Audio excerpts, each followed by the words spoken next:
नमस्कार दोस्तों, आज हम बात करने वाले हैं एक ऐसी कंपनी के बारे में जो आपके और मेरे दोनों के डेली के डे टू डे प्रोडक्ट्स में अवेलेबल होते हैं। ये एक स्पेशलिटी केमिकल कंपनी के बारे में हम बात करने वाले हैं जो लास्ट 50 इयर्स से इसके फील्ड में काम कर रहा है। साथ ही साथ ये इंडिया का लार्जेस्ट प्लेयर बन चुका है आज के वक्त में, एंड साथ ही साथ ये एक लीडिंग ग्लोबल प्लेयर भी बन चुका है। तो आज हम जिस कंपनी के बारे में बात कर रहे हैं वो है फाइन ऑर्गेनिक्स। इसे स्टार्ट किया गया था बाय मिस्टर रमेश शाह, जो एक बिजनेसमैन है, एंड साथ ही साथ मिस्टर प्रकाश कामत जी के थ्रू। इन्होंने जब स्टार्ट किया था इस कंपनी को 1970s में, इनके पास एक या दो ही प्रोडक्ट्स थे। आज इनके पास all and around 470 plus products हो चुके हैं। इनके 850 डायरेक्ट कस्टमर्स है वर्ल्ड वाइड, 180 डिस्ट्रीब्यूटर्स है इन 75 प्लस कंट्रीज़ में। अगर मैं आपको इनके रेवेन्यू स्प्लिट के बारे में बताऊं तो 55% इनका आता है by exporting the products, and remaining जो भी परसेंटेज बचता है 45 वो आता है उनको डोमेस्टिक इंडस्ट्रीज से। इनके क्लाइंट बेस के बारे में अगर मैं आपको बात करूं तो इंडिया के बड़े बड़े टॉप प्लेयर्स इनके क्लाइंट हैं, जैसे कि Coca Cola, Britannia, Parle, Asian Paints, Berger Paints and साथ ही साथ पीडीलाइट। तो ये तो बात हुई उनके बिजनेस के बारे में। अब जानते हैं इनका बिजनेस प्रोडक्ट। इनका जो बिजनेस है वो है एडिटिव्स में। एडिटिव्स होता क्या है इन जनरल मैं आपको बता देता हूँ। ये एक ऐसा सब्सटेंस होता है जो यूज़ किया जाता है एक प्रोडक्ट के इम्प्रूवमेंट के लिए, क्वालिटी के लिए एंड साथ ही साथ प्रिजर्व करने के लिए। एडिटिव्स डिराइव किए जाते हैं by many source of oil से, यानी कि crude oil, natural oil, natural fats, animal fats, यहाँ से हम कलेक्ट कर सकते हैं, हम डिराइव कर सकते हैं एडिटिव्स को। तो इनका जो एक प्रोडक्ट है ओलियोकेमिकल्स के नाम से। अब ये ओलियोकेमिकल क्या होता है? ओलियोकेमिकल भी एक तरह का एडिटिव होता है जो निकाला जाता है बाय नेचुरल प्लांट्स। ये एक सब्स्टिट्यूट आप कह सकते हो पेट्रोलियम केमिकल्स का, यानी कि जो क्रूड ऑयल से जिस तरह से एडिटिव्स बनते थे पहले, वही एडिटिव्स आज के वक्त में नेचुरल प्लांट से बनते हैं। ओलियोकेमिकल्स हम क्यों ज़्यादा यूज़ कर रहे हैं कंपेयर टू पेट्रोकेमिकल्स? इसका रीज़न ये है कि ग्रीनर, जैसे कि मैंने आपको स्टार्टिंग में बताया था कि लोग शिफ्ट हो रहे हैं from non organic to organic products में। तो ये जो ऑर्गेनिक प्रोडक्ट्स हैं उसमें हम यूज़ कर रहे हैं ये ओलियोकेमिकल्स, जिससे काफ़ी अच्छा इनका business from last 4 to 5 years से बढ़ रहा है। अब हम जानते हैं इनके प्रोडक्ट्स के बारे में। ये तो बात हुई उनके बिज़नेस के बारे में, जो उनके बिज़नेस कर रहे हैं, उनके नीश प्रोडक्ट्स के बारे में कि उनका प्रोडक्ट्स कहाँ पे यूज़ होता है और किस तरह से यूज़ होता है। तो सबसे पहला अगर मैं प्रोडक्ट लेता हूँ तो वो है फूड एडिटिव। हेल्प करता है एक खाने का फ्रेशनेस मेंटेन करने के लिए, क्वालिटी मेंटेन करने के लिए, उसका स्ट्रक्चर मेंटेन करने के लिए और साथ ही साथ उसका लाइफ शेल्फ बढ़ाने के लिए। इन शॉर्ट अगर मैं आपको कहूँ लेमन लैंग्वेज पे, जो आप खानों में देखते हो प्रिजर्वेटिव्स आपने सुना होगा, साथ ही साथ फूड कलर आपने सुना होगा, इमल्सिफायर्स देखा होगा आपने। ओके, ये सारी चीज़ क्या है? ये सारी चीज़ एडिटिव्स है। ओके, ये आपने काफ़ी सारे बिस्किट्स में, आइसक्रीम्स में, ओके, केक्स में आपने देखा होगा। तो इनके यूज़र्स भी वही लोग हैं। तो पहला जो यूज़र है beverages company, biscuits company, bakery products company, dairy products, ice cream companies, ये सारी कंपनीज़ में ये एडिटिव्स यूज़ होता है ताकि उस प्रोडक्ट का लाइफ शेल्फ बढ़ जाए, उसका क्वालिटी मेंटेन रहे और साथ ही साथ उसका प्रोडक्ट भी स्ट्रक्चर भी मेंटेन रहे। तो अब हम बात करते हैं उनके सेकंड प्रोडक्ट के बारे में, which is polymer additives. Polymer additives help करता है प्लास्टिक इंडस्ट्रीज़ में, काफ़ी सारे प्लास्टिक इंडस्ट्रीज़ में। आपको मैं एग्जांपल बताता हूँ जिससे आपको और भी क्लियर समझ में आ जाएगा इसके बारे में। जैसी एडिटिव्स मिलाया जाता है प्लास्टिक्स में, ओके, अलग अलग टाइप के एडिटिव्स होते हैं, जैसे कि एंटीस्टैटिक एडिटिव्स। ये क्या करता है? ये यूज़ होता है केबल वायर्स में, जैसे कि कहीं पे भी अगर शॉक लगने का चांसेस ज़्यादा होता है तो उसे ये इलेक्ट्रिक रेजिस्टेंट बनाता है। सेकंड अगर मैं एडिटिव्स बताऊँ आपको तो वो है स्लिप एडिटिव्स। आपने देखा होगा बॉटल्स में जो नेक होता है, जो कैप होता है, सॉरी, बॉटल्स में जो कैप होता है वो होता है अलग तरह का प्लास्टिक, जिससे वो उस बॉटल के साथ में जुड़ा हुआ रहता है, उससे वो स्लिप नहीं होता है। साथ ही साथ अगर मैं तीसरा एडिटिव बताऊँ पॉलीमर में ही, तो वो है एंटी फॉगिंग। आपने काफ़ी सारे प्लास्टिक्स देखा होगा जहाँ पे अगर गर्म भाप लगने से उस प्लास्टिक का ऊपर आपको फॉगिंग दिखाई देता होगा। वो फॉग ना क्रिएट करने के लिए हम एडिटिव्स यूज़ करते हैं, जिससे प्लास्टिक में कोई भी पानी नहीं रहता है, वो निकल जाता है। एडिटिव्स यूज़ होते हैं मेडिकल किट्स में भी, जैसे कि पीपी किट्स बनाने में भी, जो मेटल फ्री होते हैं। इसी तरह के और भी काफ़ी सारी इंडस्ट्रीज़ है, ऑटोमोबाइल इंडस्ट्रीज़, ठीक है, हेडफोन इंडस्ट्रीज़, फर्नीचर इंडस्ट्रीज़। अब हम बात करते हैं एडिटिव्स यूज्ड इन कोटिंग्स में।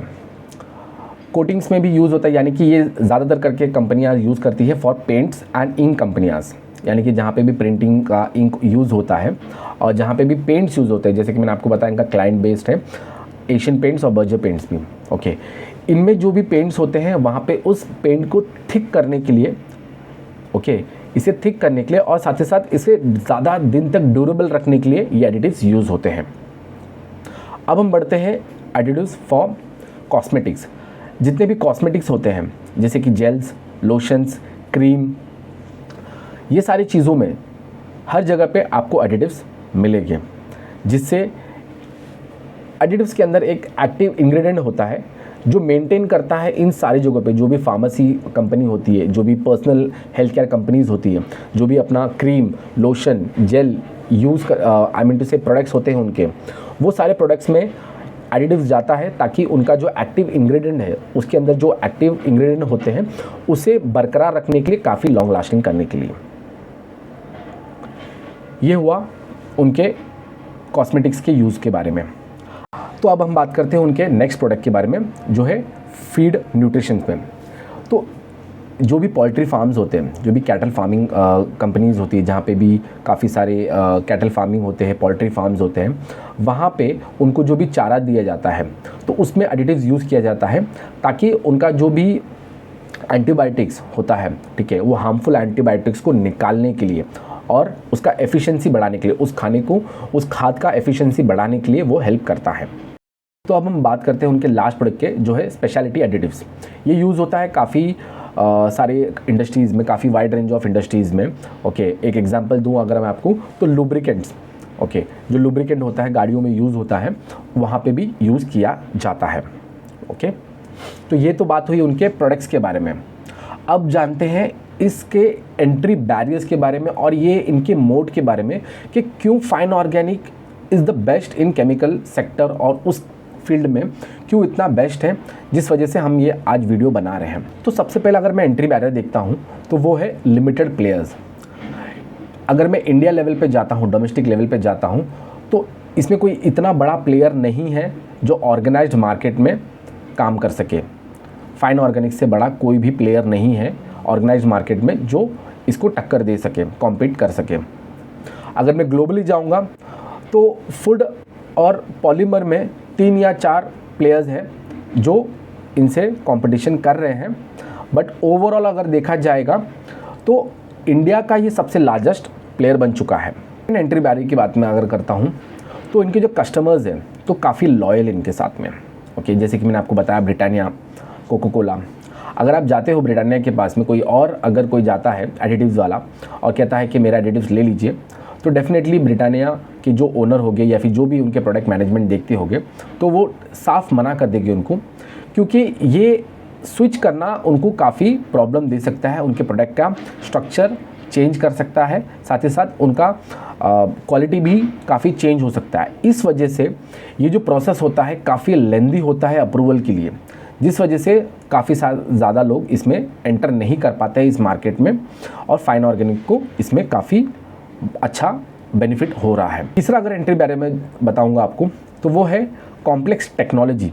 ये टेक्नोलॉजी काफ़ी कॉम्प्लेक्स है और ये नेचुरल प्लांट बेस्ड से जब हम निकाला जा रहा है ओलियो केमिकल्स, जिससे काफ़ी सारे लोगों को एंट्री बैरियर्स मिल जाती है इस पोजीशन पे आने के लिए, इस मार्केट में एंटर करने के लिए, जहाँ पे फाइन ऑर्गेनिक्स काफ़ी अच्छा बेनिफिट ले रहा है। अगेन अगला एंट्री बैरियर की बात अगर हम करते हैं तो ये जो इंडस्ट्री है काफ़ी हाईली रेगुलेटेड है बाय गवर्नमेंट, ठीक है, क्योंकि इसमें डायरेक्टली ह्यूमन इंटरवेन होता है, यानी कि इंसानों के साथ में उनका प्रोडक्ट दिया जाता है। तो ऑब्वियसली ये काफ़ी लोगों के लिए मुश्किल हो जाता है कि एक प्रोडक्ट का क्वालिटी और साथ ही साथ उसका जो नेचर है उसे उस तरह से रखने के लिए। तो ये तो बात हुई उनके एंट्री बैरियर्स के बारे में। साथ ही साथ अगर मैं बात करूं उनके रिस्क के बारे में, तो कोई भी गवर्नमेंट रेगुलेशन इन चीज़ों को लेकर, इन प्रोडक्ट्स को लेकर अगर आता है तो वो एक छोटा सा रिस्क हो सकता है। एंड साथ ही साथ जो उनका दूसरा रिस्क है वो है रॉ मटेरियल्स, यानी कि जो जहाँ से वो डिराइव कर रही है। ये सारी चीज़ें जो आती है वो आती है रॉ मटेरियल ऑयल से। क्रूड ऑयल जैसे कि मैंने आपको बताया था, palm oil, sunflower oil, coconut oil, again ये सारे ऑयल से निकाला जाता है। तो अगर ये प्रोडक्ट्स में वॉलेटिलिटी ज़्यादा होता है, यानी कि इसमें प्राइसेस में अगर बढ़ोतरी होती है या फिर घटाया जाता है, जिस वजह से इसमें थोड़ा प्रॉब्लम आ सकता है, वरना इसमें और कोई प्रॉब्लम नहीं है। तो ये सारी चीज़ें बात करने के बाद में अब हम जाते हैं इनके फाइनेंशियल्स के ऊपर। ठीक है, फाइनेंशियल्स हमें और भी स्ट्रॉन्ग कर देगा, हमें स्ट्रॉन्ग डिसीजन लेने में काम आएगा, जिससे हमें पता चलेगा कि इनके फाइनेंशियल्स कितने अच्छे हैं करके आज के वक्त में। तो हमने अभी खोल लिया है फाइन ऑर्गेनिक्स का फाइनेंशियल्स। अगर हम देखते हैं इनका market cap which is 13,200 rupees, which is a small cap आप कह सकते हो या फिर मिड कैप में भी आप कह सकते हो, स्मॉल एंड मिड कैप में आता है। करंट प्राइस है इसका 4,300 रुपीज़। स्टॉक पी 22 है। अगर मैं इंडस्ट्री पी के साथ कंपेयर करता हूँ तो ये 24 से 22 पे है, यानी कि ये आपको डिस्काउंटेड वैल्यू में मिल रहा है अब के वक्त में। आरओसी अगर मैं देखता हूँ विच इज़ 40, ठीक है, इंडस्ट्री अगर मैं आपको देखता हूँ, इस इंडस्ट्री में 40% अगर कोई भी कर रहा है तो डेफिनेटली ये इनका एक काफ़ी अच्छा मोट हो जाता है। ऑपरेटिंग प्रॉफिट मार्जिन देख रहा हूँ 25 है। ओके, अगर मैं डेट के बारे में बात करता हूँ तो देखता हूँ तो ये नेग्लिजिबल है विच इज़ 45 करोड़।